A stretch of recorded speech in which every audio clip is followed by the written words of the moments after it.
La Crónica Negra.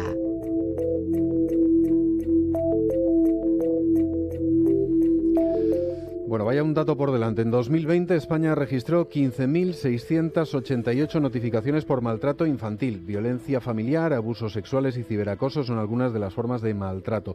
Los casos de violencia familiar se han duplicado en una década, de casi 4.000 en 2008 a más de 6.500 en 2018. Lo mismo que los de abusos sexuales, de 3.800 en el 2008 a más de 5.300 en 2018. Los de cibercriminalidad han pasado de 1.023 casos en 2011 a 2.300 en 2018. Un ejemplo, por ponerle voz, lo relataba Oriana, una chica joven, para una campaña de Save the Children. Cuando yo estaba en quinto de primaria, unos 10 años o 9 por ahí, empezó todo, y no empezó de una manera brutal del día a la mañana, fue algo progresivo. Y entonces yo pasaba por el pasillo y a lo mejor estaban 7 personas esperando por mí para reírse, para decirme cosas, y empezamos a crearnos las redes sociales por primera vez, y el Twenty era la principal entre ellas. Entonces, aparte de verme en persona, me podían ver por ahí, podían ver mis fotos, les sacaban captura, y ellos se ponían a hacer burlas, en plan, todo lo que quisieran poner sobre mí. Y eso yo lo veía, o sea, yo lo veía y decía, ¿qué puedo hacer? Porque claro, te creas una red social por primera vez y no sabes cómo funciona, no sabes siquiera si lo puedes denunciar, si eso está mal, si eso está bien. Yo notaba que iba por el recreo y que me estaban sacando fotos, que decía cualquier cosa, cualquier persona, y que ya estaba en el Oriano y habló con no sé quién, se cree que le cae bien y cosas así. Y era eso, que yo me sentía en plan totalmente como si viviera en el show de Truman, en plan, tengo cámaras todo el rato en mí. Lo denunciaron a todos lados, a la Guardia Civil, fueron a casa de cada uno de los padres y los denunciaron por separado, denunciaron al instituto, a cada profesor, a todas las tutorías que tenían ellos y yo. Fue un accidente que ellos se enteraran, yo nunca o sea, a lo mejor sí, pero no lo puedo saber. Yo creo que ese año nunca les habría dicho nada y que no me habría cambiado de centro y a saber dónde estaría ahora. Bueno, el caso de Oriana sirve para que hoy intentemos explicar técnicas y protocolos sobre cómo acompañar a un menor en una entrevista forense. Manolo Moreno, ¿qué tal? Buenas noches. Hola, buenas noches, Pachi. Y no tanto desde el punto de vista psicológico, que también tendría su abordaje, sino desde el punto de vista lingüístico. Tú nos traes además a una de las especialistas, desde luego, más reputadas en esta materia. Que sí, que ya además ha pasado por este programa. Sí. Se llama Sheila Queralt, que es lingüista forense, investigadora y profesora colaboradora en universidades nacionales e internacionales. También es autora de diversos libros y artículos científicos sobre su especialidad y, por supuesto, tiene informes en asuntos muy peliagudos, crímenes muy peliagudos. La saludamos ya. Sheila Queralt, ¿qué tal? Buenas noches. Hola, buenas noches. Un placer volver a estar aquí. Y un placer que nos acompañes este ratito en la radio de Castilla-La Mancha. Bueno, empecemos por el principio. ¿Cómo debe ser una o unas entrevistas a menores en estas circunstancias? Pues tenemos que tener presente que las entrevistas a menores deben tener características lingüísticas distintas a aquellas que se van a hacer a los adultos, ¿no? E incluso, por ejemplo, a entrevistas médicas a estos menores. Lo más importante en una entrevista forense es que deben de centrarse en obtener respuestas de forma narrativa, ¿no? No les podemos dirigir con preguntas de forma directa, sino que ellos tienen que narrar esos hechos. Y así nosotros podremos determinar pues, si ha tenido lugar una agresión, ¿no? Como contaba esta chica del caso del audio, y por tanto confirmarse pues, qué tipo de agresión, por ejemplo, ha sido. Buenas noches, Sheila. Buenas noches. Preparando este programa me acordaba del caso del médico, no sé, imagino que lo has escuchado, el caso del médico acusado de maltratar a su mujer y a sus 8 hijos en una población, en Colmenar Viejo. ¿Cómo pudo ser? ¿Cómo te imaginas, tú ya como especialista, que pudo ser esas entrevistas para que los chavales llegaran a contar lo que vivieron en su casa?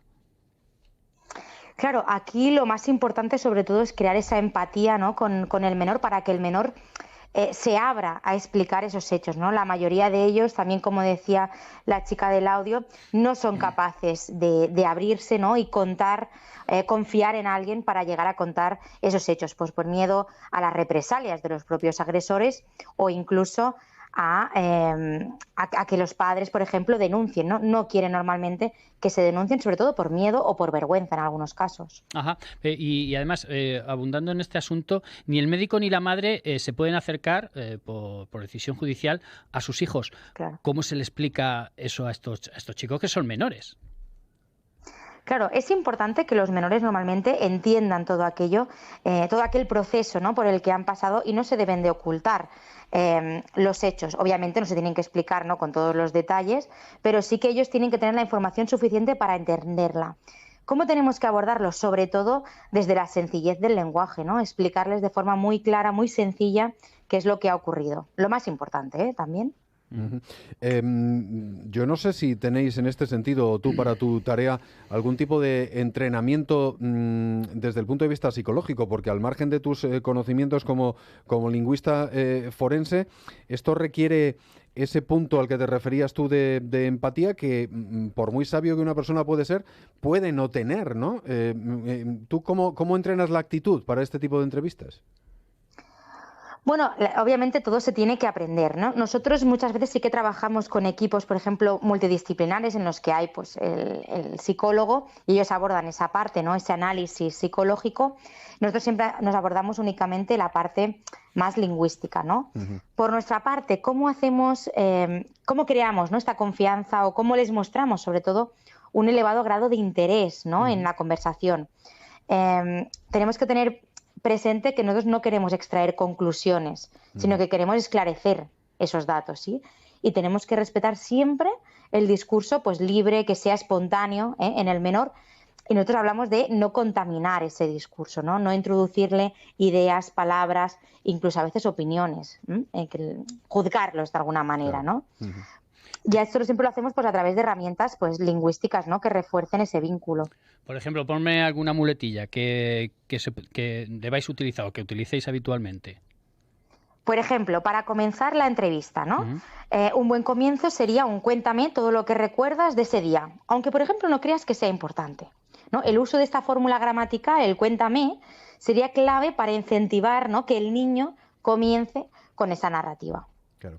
Aquí el más mínimo detalle puede ser importante, y a lo mejor efectivamente acordarse de una situación que además puede ser traumática para un chaval, como dice un amigo mío, que no está acabado, lo digo en el buen sentido, chicos de 8 años o de 10 o de 14. Te he entendido perfectamente. Están sin terminar, me dice mi amigo y me hace mucha gracia esa expresión. Bueno, puede no recordarlo porque ha sido un momento traumático. ¿Cómo incidís en las preguntas para conseguir recabar esos detalles sin que el menor se sienta presionado? Claro, eso es muy importante, ¿no? Nosotros lo que solemos hacer, por ejemplo, es recurrir a la repetición de preguntas similares, ¿no?, que nos permiten pues recopilar el mayor número de detalles. También nos permiten pues elevar la sistematicidad, la consistencia, ¿no?, en los hechos que están narrando. Pero cuidado, no debemos repetir la pregunta de la misma forma, ¿no?, porque al final ellos pierden, ¿no?, ese interés en la conversación. Por lo tanto, tenemos que buscar preguntas muy similares, pero sin repetirlas. Otra cosa, por ejemplo, que podemos hacer para aclarar datos, ¿no?, que decimos, bueno, esto no lo tenemos muy claro si va por aquí o por allá. Y recordamos que tiene que ser una narrativa libre. Por ejemplo, pues utilizar expresiones clarificadoras, como por ejemplo, ¿qué has dicho? O ¿dónde sucedió esto? O incluso, por ejemplo, ¡ay, no te he oído bien! ¿Qué es lo que has dicho exactamente? ¿Me lo puedes repetir? ¿No? Eso también serían expresiones que nos permiten recuperar esa información. Uh-huh. Ayer precisamente estuve hablando con un guardia civil ya experto en luchar contra los atracos, y me contaba él que, claro, con los menores, los menores que se dedican a la delincuencia, pues, es fácil sacarles las palabras, pero claro, el asunto es que no se debe hacer nunca. Claro, siempre, o mejor, se debe hacer siempre en presencia de un adulto, de un tutor. Claro, vosotros contáis con esto, claro, tiene que haber el adulto, el tutor delante. No sé si Claro. Uh-huh. Sí, tiene que haber el adulto. Es verdad que muchas veces nosotros hacemos más de asesoramiento, o incluso después analizamos esas entrevistas. En muchos casos no somos nosotros los que realizamos las entrevistas, sino, por ejemplo, que analizamos las entrevistas que se le han hecho. Por ejemplo, el policía, el psicólogo, los agentes sociales, ¿no? ¿Y qué hacemos de eso? Por ejemplo, analizamos si el ser menor está siendo sistemático, ¿no? Por ejemplo, si hay coherencia en los hechos, si se podría incidir de alguna manera en ciertas preguntas en la segunda entrevista, si, por ejemplo, esa entrevista está siendo manipulada, ¿no? Ese menor ha sido manipulado, por ejemplo, por un adulto para que no cuente ciertos hechos o que los cuente de una manera o de otra. O, por ejemplo, y esto es muy interesante, para conocer detalles sociolingüísticos del agresor. Por ejemplo, dependiendo de qué tipo de agresión, ese menor ha adquirido un vocabulario. Imaginémonos, por ejemplo, que han habido unas agresiones sexuales duraderas en el tiempo, y ese menor, que en teoría no tendría que tener un vocabulario muy amplio relacionado con el tema sexual, pues aparecen ciertos vocablos típicos, ¿no?, de ciertas zonas para hablar, para referirse, por ejemplo, para una parte del cuerpo íntima. Claro, muy interesante los dos factores, pero te pregunto por el primero, ¿cómo consigues evaluar si no estáis presentes? Porque dices que no necesariamente puede ser que estéis presentes, sino que estéis evaluando un testimonio. ¿Cómo consigues saber a través de las palabras si ha habido esa influencia adulta con algún ánimo, vete a saber tú en qué línea a la hora de que un chico o una chica tuviera que declarar? Pues cuando nos enfrentamos a la evaluación de este tipo de testimonios, ¿no?, los lingüistas forenses muchas veces tenemos que combatir la idea de algunos investigadores de que cuando un menor utiliza palabras de adulto, vamos a decirlo así, es decir, aquellas que esperamos, ¿no?, que no aparezcan en ese rango de edad, es posible que el relato haya sido construido, manipulado, ¿no?, o alterado por parte de un adulto. Cuidado con esto. Desde el punto de vista lingüístico es complicado, no es tan sencillo. Y lo que tenemos que tener en cuenta, además de la edad del menor, también es la situación, el contexto en el que ese menor ha vivido. ¿De acuerdo? Porque es verdad que no es lo mismo pues un niño que ha vivido en una familia, por ejemplo, sin ningún tipo de conflicto y no ha estado en una situación de contexto o de conversaciones, imaginémonos, pues relacionadas con las drogas, que un menor que ha vivido, ha convivido con ese mundo. Tendrán vocabulario distinto. Y eso no quiere decir que ese menor haya sido influenciado por el adulto, sino que él conoce, ha escuchado ese tipo de vocabulario. ¿De acuerdo? Por lo tanto, esto es muy importante, porque el proceso de adquisición al final se produce a partir de las interacciones, ¿no?, que tengamos en el contexto. Por lo tanto, tenemos que saber muy bien el historial lingüístico, vamos a decirlo, de ese menor para poder evaluar si ese menor efectivamente ha sido manipulado o no en su discurso. Por ejemplo, en casos de divorcios conflictivos, nosotros hacemos periciales para observar si el discurso de uno de los menores está siendo manipulado por parte de un progenitor. Y en algunos casos eso se puede detectar analizando, imaginémonos, el historial de WhatsApp del padre o de la madre y contrastándolo con el historial del menor. Oye, ¿y funciona el colegueo? Por vuestra parte, digo. El colegueo, en algunas partes. A veces para establecer ese círculo de confianza, sí. Pero a veces también es importante que ellos distingan, ¿no?, de que nosotros estamos allí como profesionales y que, por tanto, esto dependerá mucho también de la actitud que tenga el menor, de la edad del menor, ¿no?, de la situación en la que se encuentre el menor. Eso es. Si cada caso con los menores es distinto. Eso te iba a preguntar, porque también te habrás encontrado en testimonios en directo o bien en evaluación de testimonios con alteraciones emocionales o de la conducta que haya podido causar, por ejemplo, una agresión o un abuso sexual, ¿no? Claro, efectivamente. Eso tenemos que tener en cuenta mucho la edad del menor, el perfil del menor, la situación en la que se encuentra, si este menor ya ha recibido un tratamiento. Aquí no hay una, digamos, no hay una clave, ¿no? Sino que tenemos que adaptarnos muy bien y conocer muy bien el menor. Oye, y el segundo aspecto que me comentabas, que también es muy interesante y además cosería con otra de las secciones que tenemos aquí los martes, que le llamamos Tirando de la Lengua, que te permitiría identificar a un hipotético agresor o alguien que ha causado daño al menor por su lenguaje. ¿Esto cómo se hace? ¿Cómo se tira de ese hilo? ¿Tú sabes si por cómo alguien le llama denomina a una determinada cosa o herramienta o instrumento o parte del cuerpo, tú puedes deducir si es de Galicia, si es de Almería, si es de Palma de Mallorca o si es de Bilbao? Pues sí, una de las tareas de los lingüistas forenses es justamente realizar perfiles sociolingüísticos, es decir, determinamos rasgos de las personas a través del lenguaje, ya pueda ser el sexo, la edad, la procedencia geográfica, la profesión. Y esto lo hacemos a través de las palabras que utilizan. Entonces, en muchos casos, como hemos dicho que los menores adoptan, ¿no?, ese lenguaje en las interacciones, puede ser que el menor, o generalmente el menor, introduce esas palabras que no están en su ámbito diario en su vocabulario. Entonces, generalmente estos términos están relacionados pues, con el ámbito de la sexualidad, de las drogas, y nos pueden aportar la edad y el origen más probables del agresor. Por ejemplo, Si nos queremos referir a nuestros músculos glúteos, ¿no? Podemos utilizar palabras como el culo, trasero, pompis, nalgas, cachas, cachetes, cola, fundillo, pandero, poto, hay un montón, asentaderas incluso. Yo no lo conozco, ¿es alguna? Sí, muchísimas. Y aparte, este tipo de palabras, vamos a decir, informales, vulgares en algunos casos, son muy peculiares de cada persona y de cada lugar. Y esto nos dan esta lección, ¿no?, de una de estas opciones, nos puede dar pistas muy concretas sobre el perfil sociolingüístico del agresor. Oye, Así que cuidado. Se me ocurría sobre la marcha, Sheila, perdona. ¿Se utiliza a veces también un análisis grafológico en estos casos? No, nosotros nos ceñimos estrictamente a las palabras, en cómo unimos las palabras, ¿no? La sintaxis, la pragmática, cómo las pronunciamos, la fonética, pero nosotros no hacemos el análisis caligráfico, ¿no? Digamos, el análisis del dibujo de la letra. Por lo tanto, nos da igual si es manuscrito, si es digital, ¿no? Conversaciones de WhatsApp, de conversaciones de Instagram, nos da igual. Ha hablado ella del análisis del lenguaje. Yo también la he estado analizando a ella, cómo habla. Sí. Yo juego con un poquito de ventaja, pero ese en simple y ese han habido, vamos, catalán absoluto, ¿o no? Totalmente. Hombre, claro. Te ha hecho una pericial, pero en directo, ¿eh? Sí, en directo, en vivo y en directo. Oye, dicen que a veces soy un poquito bruto hablando.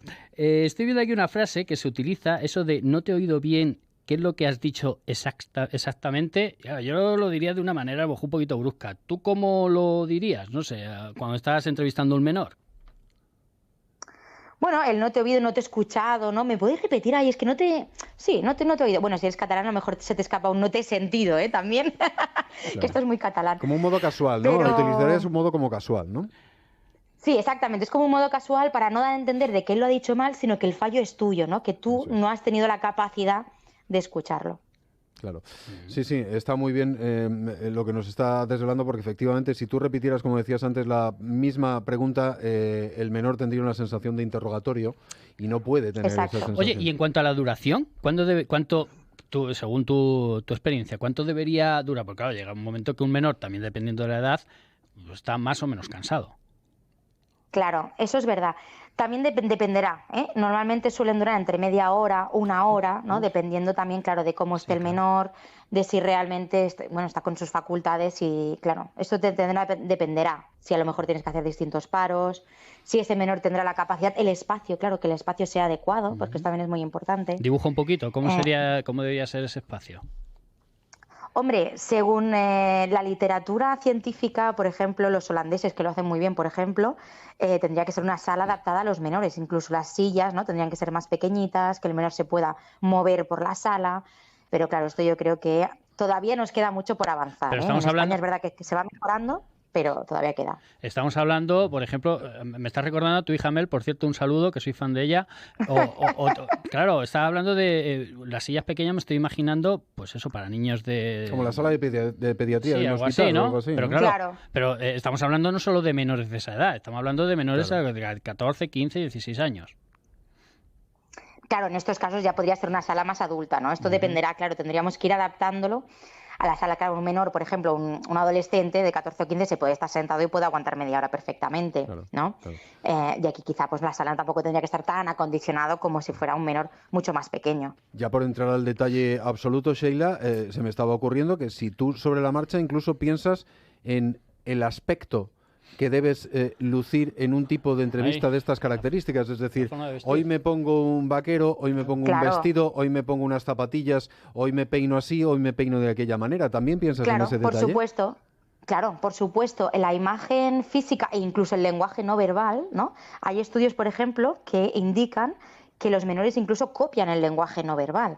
Por lo tanto, si tú tienes una actitud, ¿no?, que estás sentado hacia adelante con las manos entrecruzadas, no digamos con los brazos cruzados, sino puestas encima de la mesa, tienes una actitud de, pues venga, cuéntame, ¿no? Eres próximo. Asertiva, en cambio, si estás de pie o estás tirado hacia atrás con los brazos cruzados, ellos también toman esa distancia, ¿no?, física, pero incluso también en el ámbito ya más emocional, ¿no?, también. Por lo tanto, es importantísimo. Aquí también tendremos que ver cómo de cómodo se siente el menor contigo, ¿no? Y cómo vamos a poder facilitar que ese menor se sienta cada vez más cómodo. Ajá. Siempre se ha ido, vamos, yo solo escucho a mi mujer que es maestra, que las niñas son más maduras. ¿Eso lo notas tú a la hora de hacer ese tipo de exámenes forenses? ¿Tienes que utilizar un lenguaje u otro si es chico, si es chica? A la misma edad, siempre estamos hablando de la misma edad. ¿Mm? Sí, hay estudios que indican que es verdad que las chicas, ¿no?, entienden de forma más rápida pues estructuras, por ejemplo, sintácticas más complejas, que su narrativa es mucho más fluida, que son capaces, por ejemplo, de utilizar más adjetivos, ¿no? Y por lo tanto sí que es verdad que podríamos, ¿no?, aumentar un poquito, digamos, la dificultad sintáctica, por ejemplo, en nuestras preguntas. Pero esto siempre dependerá, pues, del menor, ¿no?, de cada casuística. Sí que es verdad que hay tendencias, pero tendremos que adaptarlo a ese menor. Claro, tampoco tenemos que tener presente que una menor que haya pasado por una situación traumática, pues quizá también necesitará más ayuda, ¿no?, lingüística en ese caso. Yo te voy a atracar un poco porque documentándome un poco para esto he leído algunos extractos o pequeños artículos publicados por ti y tengo delante los que correspondían al tema que llevábamos hoy, pero hay uno que se sale un poco de esto, pero que también me llamaba la atención. Tengo el de cómo acompañar al menor en una entrevista, un nuevo avance para la perfilación lingüística de menores, la lingüística forense, una prueba pericial en casos de violencia de género, pero hay uno que me ha llamado la atención y no quiero dejar de preguntarte, que es el de pistas para detectar a psicópatas y narcisistas por sus palabras.